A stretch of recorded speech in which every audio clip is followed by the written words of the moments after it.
अंतरकलन का मूलभूत प्रमेय यानी fundamental theorem of difference calculus, इसके बारे में बताएंगे। ध्यान देने वाली बात यह है कि हम प्रथम चैप्टर जो पढ़ रहे हैं उसमें डाटा जो है वो समान अंतराल पर दिए हुए हैं, उनके लिए ही हम बात कर रहे हैं।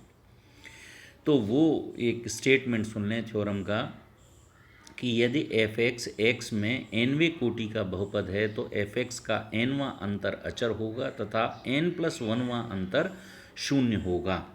If F x is a polynomial of nth degree in x, then the nth difference of fx is constant when the values of independent variables are equal intervals and delta n+1 is fx is equals to 0 होगा। तो देखिए यहाँ आपको इस theorem को prove करने के लिए जो आप पहले पढ़ चुके हैं बाइनोमियल थ्योरम, उसका ज्ञान होना आवश्यक है। मान लो एफ एक्स एन अर्थात एफ एक्स बराबर A N X to power N plus A N minus one x to the power N minus one dash dash dash dash A one X plus A zero. यहाँ पर ध्यान देने वाली बात है, जो nth डिग्री की टर्म है x to the power n, उसका जो कोफिशिएंट है वो नॉन ज़ीरो होगा, अन्यथा ये पॉलिनोमियल n-1 डिग्री का हो जाएगा या जो भी कांस्टेंट हमें नॉन ज़ीरो मिलेगा उतने डिग्री का ये पॉलिनोमियल हो जाएगा। जब f(x) का मान आप लिया, ये जो इक्वेशन आपकी 17 है, जहाँ n एक धनात्मक पूर्णांक है तथा जितने भी ये ai's हैं a0, a1, a2, an, ये सभी अचर राशियां हैं जिसमें an का मान निश्चित है कि 0 के बराबर नहीं है। अब हम f of x plus h, जैसे f ऑफ x दिया हुआ है उसमें x के स्थान पर x प्लस h रख दें तो right hand side an x plus h पे पावर n प्लस h पे power n-1 and so on, last में a0 तक बचेगा। इसको सिंप्लीफाई करें तो अगर हमें ये प्रूव क्या दिया हुआ होता है, परिभाषा है हमारी कि डेल्टा एफ एक्स बराबर f of x plus h minus f of x के बराबर होता है। F of x plus H का मान भी पता है हमको, एफ ऑफ एक्स का मान भी पता है, इसलिए राइट हैंड साइड में ये दोनों मान ऊपर से उठा करके यहाँ कर दिए। अब ध्यान देने वाली बात ये है, ए एन दो जगह कोफिशिएंट्स है, एक x प्लस एच पे पावर होल n का और minus x to the power n का।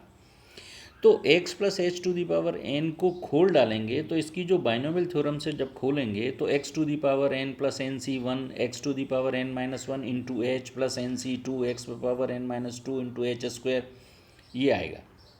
जो हाईएस्ट डिग्री टर्म थी x to the power n, वो घटा भी रहे हम इसमें से x to the power n, इसलिए ये कट जाएगी और जो आंसर बचेगा वो n-1 घात का बहुपद होगा, जिसका कि गुणांक an होगा यहाँ पर, और कुछ और चीज़ें भी भीतर से आएंगी। ठीक है, इसी तरह से n-2 के पद, n-3 के पद, एक घात के पद और अचर घात के पद, ये सारे आपने एक साथ कर लिए। इनके जो गुणांक आएंगे उन गुणांकों का नया नाम हम रख देते हैं कि b1, b2, bn-1, यानी b1 एक घात के बहुपद का गुणांक है, मतलब जो फैक्टर है उसमें, bn-1 जो हमारा n-1 घात का। यानी आपने देखा कि हमने फलन का प्रथम डेल्टा लिया, एक बार डेल्टा किया तो वो n-1 का बहुपद हमको मिल गया। इसी प्रकार से इसी प्रोसेस को हम दोबारा से करेंगे कि डेल्टा स्क्वायर एफ एक्स जो होगा वो परिभाषा अनुसार delta into delta f x, delta f x की value f of x plus h minus f x रख देंगे, इसके ऊपर दोबारा से डेल्टा लगा देंगे तो डेल्टा स्क्वायर एफ एक्स की value delta F of x plus h minus के डेल्टा एफ एक्स के कैलकुलेट कर चुके हैं, दोनों ब्रैकेट के अंदर हमने वो रख दिया। फिर लाइक पावर टर्म्स को कलेक्ट किया, उनके कोफिशिएंट्स इकट्ठे किए, उन कोफिशिएंट्स को कैलकुलेट नहीं कर रहे, केवल उनका नया नाम रख रहे हैं, जो हो जाएंगे C2, C3, C4 से लेकर के Cn-1 तक। ठीक है, इस प्रकार से आप यहाँ डेल्टा स्क्वायर एफ एक्स जो कैलकुलेट कर रहे हैं वो हमें n-2 डिग्री का एक बहुपद मिल रहा है। आपने देखा कि n डिग्री के एक बहुपद को एक बार अंतर निकालते हैं तो वो n-1 का हो जाता है, जब दोबारा निकालते हैं दूसरी बार उसका अंतर निकाला जाता है तो वो n-2 कोटि का बहुपद हो जाता है।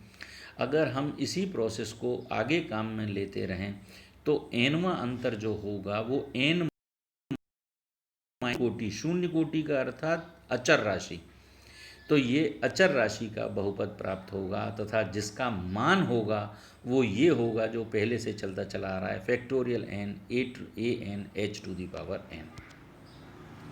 इस अचर राशि को हम कह सकते हैं कि ये शून्य घात का बहुपद है। इस प्रमेय का जो हमने लिखी है इसका विलोम भी सत्य है, यानी सारणीबद्ध जिसमें अंतर अचर nवें अंतर अचर होने पर निश्चित है कि वह फलन n कोटि का बहुपद होगा और इसका उपयोग हम करेंगे। अब आप लोग इस थ्योरम को पुनः करके अपने आप करके गुणांकों पर मत जाइएगा। गुणांक इकट्ठे लिखने के बाद उसका नया नाम रख देते हैं, क्योंकि हमको वो कैलकुलेट करने की ज़रूरत नहीं है। जो सवाल करेंगे तो सवाल में कैलकुलेट करने की ज़रूरत पड़ेगी, उस समय हम उनका मान रख देंगे। अब हम कुछ संकारकों के मध्य जो संबंध हैं, महत्वपूर्ण संबंध, उनके बारे में बताएंगे। मैं आपको ई के बारे में, शिफ्ट ऑपरेटर के बारे में, डेल्टा के बारे में, नेबला के बारे में सभी परिभाषाएं दे चुके हैं और अब तो इनके ऊपर थ्योरम भी कर चुके हैं। पहला जो संबंध है कि ई बराबर 1 प्लस डेल्टा के होता है, E is congruent to 1 plus delta. परिभाषानुसार हम जानते हैं डेल्टा एफ एक्स बराबर f of x plus h minus f of x के बराबर होता है। इस E f of x plus h को आप ई ऑफ एफ एक्स लिख सकते हैं, क्योंकि आप एक कदम आगे बढ़ रहे हैं, इसलिए जो राइट हैंड साइड है इसको ई ऑफ एफ एक्स माइनस के एफ ऑफ एक्स लिख सकते हैं। लेफ्ट हैंड साइड में डेल्टा एफ एक्स है, ई ऑफ एफ एक्स एक तरफ ले लीजिए तो F x plus delta f x हो जाएगा। एफ एक्स सब तरफ से कॉमन ले लेंगे ऑपरेटर्स के साथ, तो ई इज़ कॉन्ग्रुएंट टू, देखिए ध्यान दें 3 बराबर का निशान लगता है 3 का, वो कॉन्ग्रुएंट जिसको कहते हैं हम उसके समान है, बराबर है, एग्जैक्टली बराबर नहीं। तो E is congruent to 1 plus delta, समरूप कहा जाता है इसको, कॉन्ग्रुएंट टू। ठीक है, दूसरी प्रॉपर्टी में आपसे प्रूव करा रहे हैं, ये हो गया 1 प्लस डेल्टा के। दूसरा E to the power n is equals to 1 plus delta to the power n. अभी अभी मैंने आज एक फॉर्मूले के रूप में लिखाई थी, वही फॉर्मूला मैंने यहाँ लिख दिया, जिसको बाइनोमियल थ्योरम से हम 1 plus delta to the power n of y a के बराबर भी लिख सकते हैं। Y a plus n h E to the power n of y a होता है, यानी ए से एन कदम आगे है, इसलिए E to the power n y of a लिखा जा सकता है। ये आपको यहाँ क्लियर है, लिख दिया है। अब 1 और 2 से E to the power n y a बराबर 1 प्लस डेल्टा पे power n of y a हो जाएगा, यानी ऑपरेटर्स ऑपरेटर के इक्वलेंट है, तो E to the power n is congruent to या इक्वलेंट टू 1 प्लस डेल्टा पर पावर एन। इसी प्रकार से एक और ऑपरेटर का रिलेशन देखें, नेबला बराबर डेल्टा ई इनवर्स के बराबर होता है। यहाँ नेबला की डेफिनेशन, डेल्टा की डेफिनेशन, ई इनवर्स की डेफिनेशन अपन सब जानते हैं। ई इनवर्स का मतलब एक कदम पीछे जाओगे, डेल्टा का मतलब एक कदम आगे से अंतर, नेबला का मतलब जहाँ है उससे पीछे वाले से अंतर। तो नेबला एफ एक्स की वैल्यू होती है एफ ऑफ एक्स माइनस के f of x minus H. Nebula F of x बराबर हो जाएगा delta F of x minus H, क्योंकि एक्स माइनस एच से एक कदम आगे चलेंगे तो एफ एक्स मिलेगा, फिर जहाँ थे वहाँ से अंतर ले लिया आपने।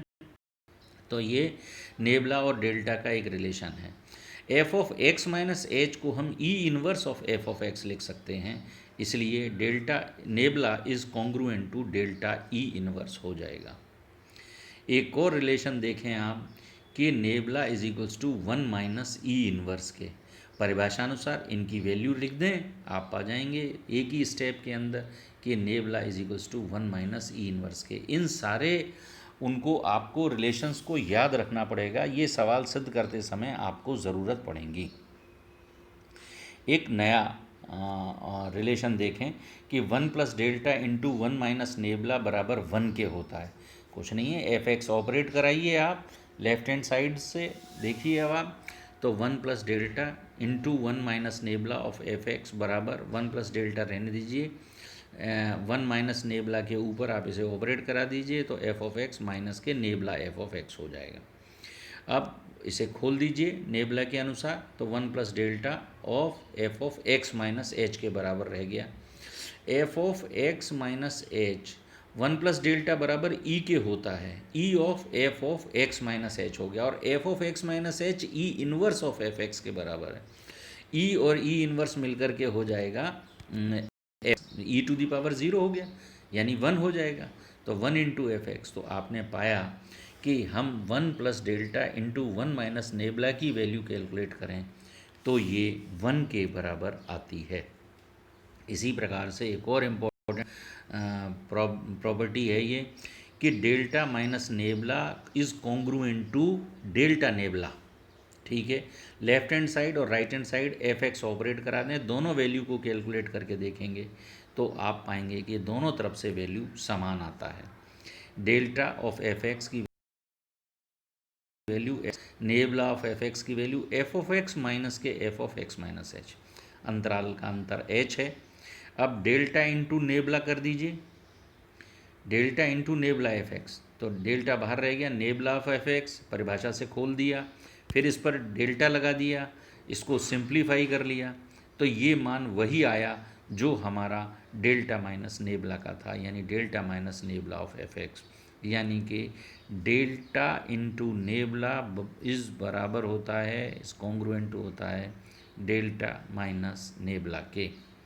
इस प्रकार से आप और भी कुछ सवालों को कर पाएंगे, और हम अब कल आपको शिफ्ट ऑपरेटर ई के कुछ जनरल फॉर्मूले हैं, उनकी कुछ कंडीशंस हैं, उन कंडीशंस को बताएंगे। आज धन्यवाद।